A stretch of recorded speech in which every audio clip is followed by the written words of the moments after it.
एक दिन सभी बनाफल शंकरगढ़ राज्य से होकर जा रहे थे तथा अपने नगाड़े और धौंसा को बजाकर निकल रहे थे। इस बात का पता चुगलखोर माहिल को पता चलता है और माहिल सदैव की भांति चुगली करने के लिए योजना बनाता है और शंकर सिंह राजा के पास पहुंच जाता है। महाराज शंकर सिंह, मैं टुकड़ेखोर गुलाम आपके राज्य से धौंसा बजाकर निकल रहे हैं। और शंकर सिंह राजा क्रोधित होकर के अपने पुत्र भयंकर सिंह को बुलाता है और उससे कहता है, पुत्र भयंकर सिंह, जाओ और इन बनाफलों को हमारे राज्य से भगा दो। इधर तो माहिल ने शंकर सिंह राजा से बनाफलों की चुगली कर दी और इधर उदल के पास में चुगली करने के लिए आ जाता है। उदल, आज बड़ा गजब हुआ है। तुम्हारे धौंसा को रोकने के लिए भयंकर सिंह आ रहा है। इस तरह से मामा माहिल ने उदल को भड़का दिया और उदल ने भी अपनी सेना को एकत्रित करने का आदेश दे दिया। ये राजा बोले कि सैनिक को आगे बढ़ो, आज हम भयंकर सिंह को नहीं छोड़ेंगे। इस तरह से उदल अपनी सेना को लेकर आ रहा था और उधर से शंकर सिंह का पुत्र भयंकर सिंह।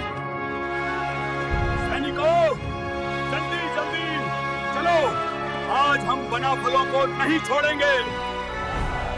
तुम सभी बनाफलों ने बहुत अत्याचार कर रखा है। इस तरह से धौंसा बजाकर कौन निकलता है? इस तरह से उदल कहता है कि हम नहीं मानेंगे और हम तो ऐसे ही धौंसा बजाकर निकलेंगे। इतना कहने पर दोनों सेनाओं में युद्ध होने लगता है।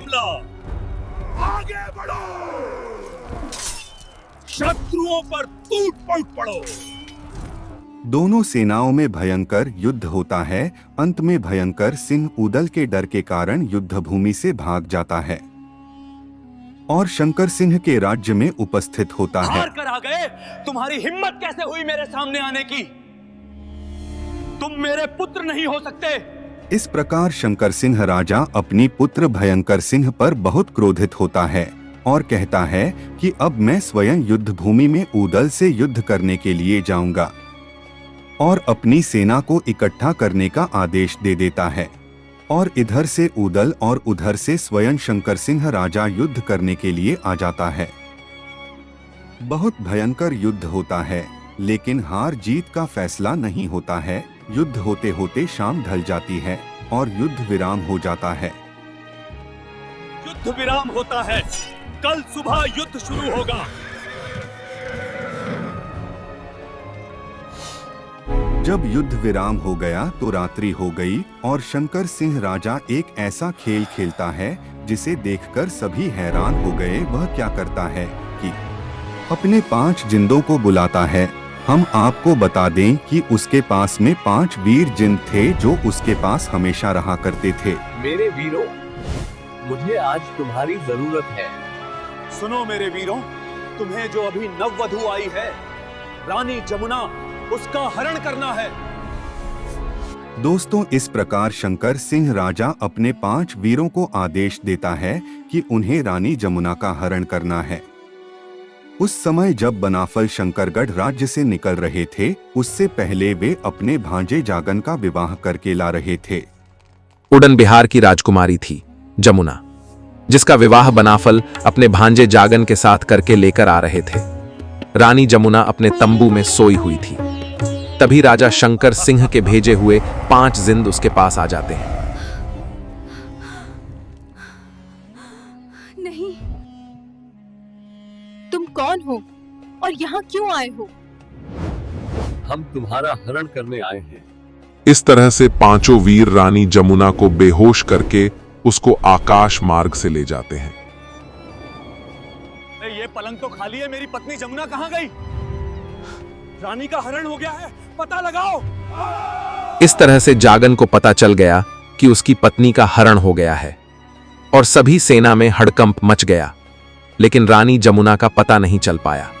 तभी आल्हा ढेवा वीर को बुलाता है और कहता है कि तुम सौंध लो और बताओ कि जमुना कहाँ गई है। और तभी ढेवा वीर सौंध सोधता है, कहता है कि बताओ, रानी जमुना कहाँ गई है? उसका हरण शंकर सिंह राजा ने कर लिया है। बताओ, रानी जमुना कहाँ गई है? उसका हरण शंकर सिंह राजा ने कर लिया है। और ढेवा वीर इसका उपाय बताता है और आल्हा से कहता है कि तुम सभी में से कोई बनाफल स्त्री रूप धारण करके गजरे चूड़ी आदि लेकर के शंकरगढ़ में जाओ। जब यह उपाय बताया तो आल्हा नवल धवल को बुलाता है और कहता है, सुनो नवल धवल, तुम स्त्री का भेष बना करके गजरे चूड़ी बेचने शंकरगढ़ में जाओ। और आल्हा के कहने पर नवल धवल शंकरगढ़ की गलियों में स्त्री का भेष बना करके चूड़ी बेचने लगता है। चूड़ी ले लो, हर कंगन ले लो, चूड़ी वाले तभी शंकर सिंह राजा की नजर उस चूड़ी बेचने वाली पर पड़ती है और वह उसे कहता है कि तुम कहां से आई हो। तो वह कहती है कि मैं चित्तौड़गढ़ से आई हूं। तो शंकर सिंह राजा उसे कहता है, मैं एक नई रानी लाया हूं, तुम उसके लिए चूड़ी पहनाने के लिए महल में चली जाओ। तभी वह महल में प्रवेश कर जाता है और रानी जमुना के पास में पहुंच जाता है। इस तरह से रानी जमुना के पास में पहुंच करके नवल धवल कहता है कि सुनो, मैं नवल धवल हूं, तुम मेरे भांजे की बहू हो और मैं यहां चूड़ी वाली का भेष बदल कर आया हूं और मैं तुम्हें यहां से छुड़ाने आया हूं।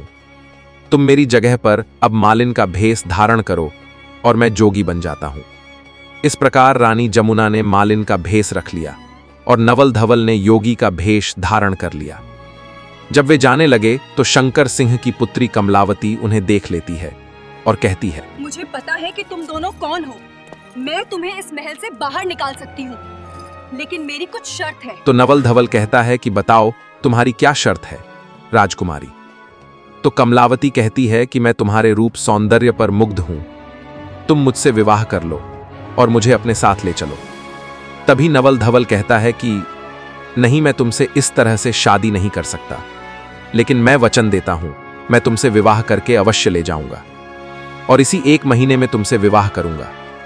इस प्रकार राजकुमारी मान जाती है और सुरंग का रास्ता बता देती है।